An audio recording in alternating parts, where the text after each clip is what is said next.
रोशनी एक गरीब परिवार से थी जिसके पिता मेहनत मजदूरी करके घर चलाते थे। उसके परिवार में उसकी माँ और उसके बाबा थे। रोशनी गांव के ही सरकारी स्कूल में तीसरी में पढ़ती थी। एक रोज जब वो अपने स्कूल में लंच करने बैठी हुई थी तो उसने अपना टिफिन खोला जिसमें 2 सूखी रोटी रखी हुई थी। साथ में थोड़ा सा नमक रखा हुआ था। ना तो उसके साथ अचार था और ना ही कोई सब्जी। ये देख रोशनी उदास हो गई। क्या यार, आज फिर सूखी रोटी। ये नमक के साथ रोटी खाकर तो मैं तंग आ चुकी हूँ।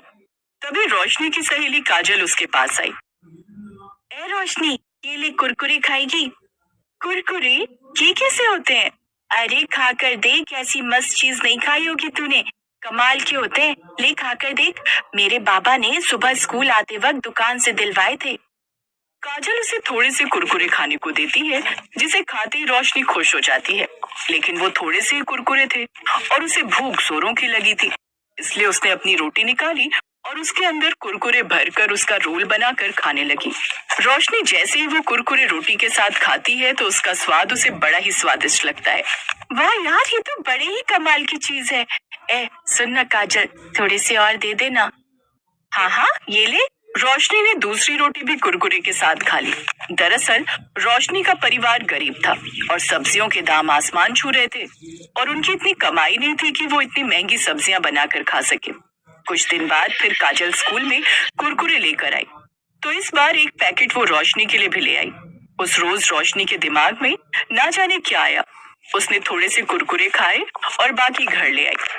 फिर शाम को जब उसकी माँ आटा गूंथ रही थी तो उसने जानबूझकर वो कुरकुरे उस आटे में डाल दिए। ये तूने क्या किया? एक तो पहले ही घर में राशन इतना कम है, ऊपर से तुमने ये आटे में क्या मिला दिया? माँ, ये कुरकुरे है और इसको ना आटे में गूंथ कर सेक दो। दिमाग खराब है इस लड़की का। लेकिन अब इसके अलावा और चारा भी क्या है? नहीं तो ये आटा फेंकना पड़ जाएगा। रोशनी की माँ हेमलता आटे में कुरकुरे चूर कर गूंथ देती है, जिसके बाद तवे पर कुरकुरे से भरी हुई रोटियां बनकर तैयार हो जाती हैं। रोशनी को वो कुरकुरी रोटियां बड़ी पसंद आती हैं, साथ ही उसके घर वालों को भी। ऐसे ही समय बीतता है और अब रोशनी 20 साल की हो जाती है। उसके घर वाले उसके लिए रिश्ता देखना शुरू कर देते हैं। फिर एक रोज पड़ोस के गांव के प्राग नाम के लड़के से उसकी शादी हो जाती है। प्राग एक फैक्ट्री में गार्ड की नौकरी करता था। शादी के अगले दिन, बहू, तू अपने कमरे में क्या कर रही है? चल आकर अपनी पहली रसोई की रस्म पूरी कर और जो भी तुझे बनाना आता है बना लेना। जी जी माँ जी, मैं बस 2 मिनट में आई। रोशनी ने झट से अपना बैग खोला और उसमें से कुरकुरे का पैकेट निकाला, जिसे देख उसका पति प्राग उससे बोला। रोशनी, तुम अपनी पहली रसोई में हमें कुरकुरे खिलाओगी क्या? ओफो, अब चुप रहो ना। एक तो वैसे अपनी पहली रसोई को लेकर मैं इतनी घबराई हुई हूँ और माँ जी ने कहा है ना, जो भी बनाना आता होगा बना देना। इसके बाद रोशनी रसोई में जाती है और उन कुरकुरे को तोड़कर उसका चूरा कर लेती है और फिर तवे पर कुरकुरी रोटियां और साथ में आलू की तरीदार सब्जी बनाकर तैयार कर ली। शादी के बाद उसके ससुराल में उसकी बुआ सास भी अभी वहीं रुकी हुई होती हैं। वो उन सबको भी कुरकुरी रोटी और आलू की सब्जी खाने को देती है। अरे बहू, ये क्या बना डाला? अपनी पहली रसोई में तो सब कुछ अलग बनाते हैं। सबको वो कुरकुरी रोटियां बड़ी पसंद आई। ऐसे ही समय बीता और कुछ समय बाद रोशनी गर्भवती हुई। फिर 9 महीने बाद उसने एक बेटे को जन्म दिया। घर में बच्चे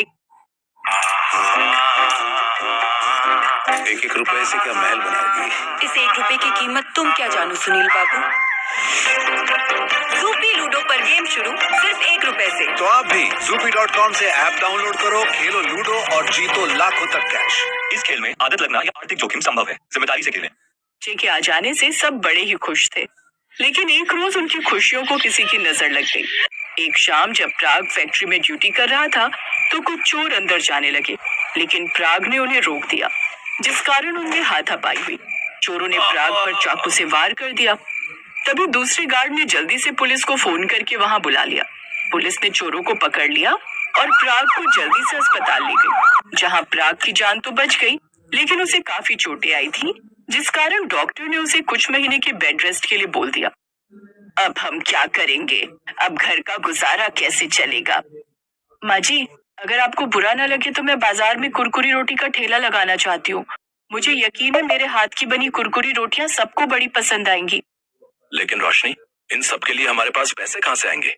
तुम तो जानती हो मेरी इतनी कमाई नहीं थी कि कुछ बचत कर पाता। तभी उसकी फैक्ट्री का मैनेजर वहां आता है। प्राग, जिस बहादुरी से अपनी जान पर खेलकर तुमने उन चोरों से मुकाबला किया और ईमानदारी से अपनी ड्यूटी निभाई, उसके लिए मालिक ने तुम्हें ये 50,000 का इनाम दिया है। ये सुनकर वो सभी बड़े खुश हुए। अगले दिन से कुछ पैसों से रोशनी जरूरत का सामान ले आई। अब वो उस ठेले पर कुरकुरी रोटियां बनाकर आलू की सब्जी और धनिया पुदीने की चटनी के साथ बेचने लगी। उसके ठेले पर ग्राहकों की भीड़ लगने लगी। अब तो उसके गांव के साथ साथ दूसरे गांव के लोग भी वहां आने लगे। बहुत तारीफ सुनी है तुम्हारी इस कुरकुरी रोटी की। बहुत तारीफ सुनी है तुम्हारी इस कुरकुरी रोटी की। हमें भी तो चखाओ भाई। पैसे कितने की है ये प्लेट? भाई साहब, सिर्फ 20 रुपए प्लेट। अरे वाह, इतना कम दाम। मेरे लिए लगा दो एक प्लेट। ग्राहक ने जैसे ही उसके हाथ की कुरकुरी रोटी खाई, उसका स्वाद वो भुला ना सका। अब तो जो भी एक बार उसके ठेले पर आता, वो हर बार आता। अब रोशनी की अच्छी खासी कमाई होने लगी। 4 महीने बाद प्राग भी पूरी तरह ठीक हो गया और अब उसने भी गार्ड की नौकरी छोड़ दी और रोशनी के साथ उसके ठेले पर उसका हाथ बटाने लगा और अब वो खूब पैसे कमाने लगा।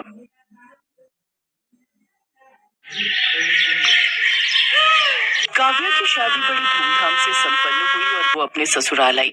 ससुराल में उसे बहुत प्यार मिला, लेकिन शादी से पहले से ही वो एक बात से हमेशा टेंशन में रहती थी। उसने सुना था कि जेठानियां बहुत तेज होती हैं और देवरानी की बिल्कुल मदद नहीं करती। सासू माँ ने काव्या को रोटियां बनाने को कहा तो काव्या परेशान हो गई। काव्या की जेठानी सविता, जो घर की बड़ी बहू थी, हर काम में निपुण थी, खासकर रोटियां बनाने में। मैं क्या करूं? अब तो सासू माँ ने मुझे भी रोटियां बनाने के लिए बोल दिया है, पर मैं यहाँ पर किसी से ये भी नहीं कह सकती कि मुझे मुलायम रोटियां बनानी नहीं आती। घर पर तो मैं जब भी रोटियां बनाती थी तो मेरी रोटी सूख जाती थी। यहाँ भी मैंने कोशिश की है, पर मुझे नहीं लगता कि मैं मुलायम रोटियां बना पाऊंगी। घर पर तो मम्मी संभाल लेती थी, मैं तो सिर्फ सब्जी बनाती थी। रोटी का काम मम्मी के जिम्मे था, पर यहाँ पर तो सासू माँ ने मुझे ही रोटियां बनाने के लिए बोल दिया है। अब रात की रोटियां मैं कैसे बनाऊं? मुझे कुछ समझ नहीं आ रहा। क्या करूंगी? सविता दीदी से पूछना भी ठीक नहीं लगेगा, कहीं वो मेरा मजाक ही ना उड़ा दे कि मुझे मुलायम रोटी बनानी नहीं आती। एक बार कोशिश करती हूँ, शायद बन जाए। काव्या ने किसी तरह रोटियां बनाई, लेकिन वो रोटियां सूख गईं। हे भगवान, अब मैं क्या करूं? मेरी रोटियां तो बिल्कुल सूखी हुई लकड़ी जैसी बनी है। ये रोटियां अगर माँ, बाबूजी, जेठ जी और आशीष ने खाई तो सब मुझ पर हंसने वाले हैं। एक काम करती हूँ, फोन में कोई वीडियो देखती हूँ, शायद समझ में आ जाए। काव्या इंटरनेट पर वीडियो देखती है जिसमें बताया गया था कि आटे में थोड़ा सा मैदा मिलाने से रोटियां मुलायम बनती हैं। क्यों ना मैं भी ये तरीका आजमाऊं? काव्या को मुलायम रोटियां बनाने का तरीका मिल गया था और आटे में मैदा मिलाने लगी। ये तो बहुत थोड़ा रहेगा, मुझे तो ज्यादा रोटियां बनानी है। एक काम करती हूँ, आधा आटा और आधा मैदा ले लेती हूँ तो और मुलायम रोटियां बनेंगी। काव्या चोरी छुपे आटे में मैदा मिलाकर रोटियां बनाती है। रोटियां मुलायम बन जाती हैं और परिवार के सदस्य उसकी तारीफ करने लगते हैं। काव्या बहू, रोटियां तो बहुत मुलायम है। हाँ बहू, रोटियां वाकई में बहुत मुलायम बनी है। काव्या, तुम्हारी रोटियां मुलायम तो बनी है, पर साथ में इतनी सफेद बनी है मानो हम नान खा रहे हों। काव्या घबरा जाती है। वो ये तो बस। काव्या, आशीष को तो आदत है मजाक करने की, पर रोटियां बहुत बढ़िया बनी है। ऐसे ही रोटियां बनाया करो। मजाक कर रहा था, रोटियां बहुत टेस्टी बनी है काव्या। आशीष की बात सुनकर काव्या मुस्कुरा देती है। उस दिन बात खत्म हो गई, पर एक दिन सविता मटरी बनाने के लिए ड्रम में मैदा ढूंढ रही थी। तभी उसने देखा मैदे का ड्रम खाली है। मैंने तो कुछ दिन पहले ही मैदा मंगवाया था, पर मैदे का ड्रम खाली क्यों है? मैंने तो मैदे का कुछ भी नहीं बनाया। हो सकता है खत्म हो गया हो। एक काम करती हूँ, मैदे के साथ आटा भी देख लेती हूँ। दोनों चीज एक साथ राशन से मंगवा लूंगी। ये आटा कुछ अलग क्यों लग रहा है? ऐसा लग रहा है आटे में मैदा मिला हुआ है। कहीं काव्या आटे में मैदा तो नहीं मिलाती? तभी उस दिन देवर जी बोल रहे थे कि रोटियां सफेद है। हो ना हो, जरूर ऐसा ही है। मुझे काव्या से पूछना होगा। मैदे की रोटियां तो हम सबके लिए बहुत नुकसानदायक है। तभी काव्या आ जाती है। सविता उससे इस बारे में पूछती है। काव्या, सच बताओ, क्या तुमने आटे में कुछ मिलाया है? दीदी, मैंने उसमें थोड़ा सा मैदा मिलाया था ताकि रोटियां मुलायम बन सके। पर क्यों काव्या, तुमने मैदे की रोटियां क्यों बनाई? ज्यादा मैदा खाने से स्वास्थ्य पर भी बुरा असर पड़ सकता है। मुझे माफ कर दीजिए दीदी, मुझे नहीं पता था कि इससे स्वास्थ्य पर असर पड़ेगा। वो दीदी, जब भी मैं रोटियां बनाती हूँ रोटियां सूख जाती हैं। मैंने इंटरनेट पर देखा था कि मैदे की रोटियां मुलायम बनती हैं। अरे ऐसा कुछ नहीं है, गेहूं के आटे की बनी रोटियां भी मुलायम होती हैं। बस सही तरीके से आटा गूंथना आना चाहिए। अगर तुम्हें गेहूं के आटे की मुलायम रोटी बनानी नहीं आती थी तो मेरे से पूछ लेती, मैं तुम्हें सिखा देती। दीदी मैंने तो सुना था कि जेठानियां बहुत गुस्से वाली होती हैं। सॉरी दीदी, मैं थोड़ा घबरा गई थी। काव्या, ये सब किस्से कहानियों में होता है कि देवरानी जेठानी लड़ाई करते हैं। सच तो ये है कि मैं तुम्हें अपनी छोटी बहन की तरह मानती हूँ। मुझसे एक बार पूछती तो सही। चलो, मैं तुम्हें सही तरीके से रोटियां बनानी सिखाती हूँ। थैंक यू भाभी। अरे इसमें थैंक यू की क्या बात है, तुम मेरी अपनी छोटी बहन की तरह हो। देखो, आटे को अच्छे से गूंथो और पानी को धीरे धीरे मिलाओ। ऐसे रोटियां मुलायम और स्वादिष्ट बनेंगी। सविता काव्या को सही तरीके से आटा गूंथ कर रोटियां बनाना सिखाती है। कुछ दिनों बाद काव्या भी सविता की तरह मुलायम रोटियां बनाना सीख जाती है। परिवार में किसी को भी इस बारे में कुछ पता नहीं चलता कि उन्होंने मैदे की रोटियां खाई थी। इससे परिवार में खुशी और प्रेम भी बना रहा।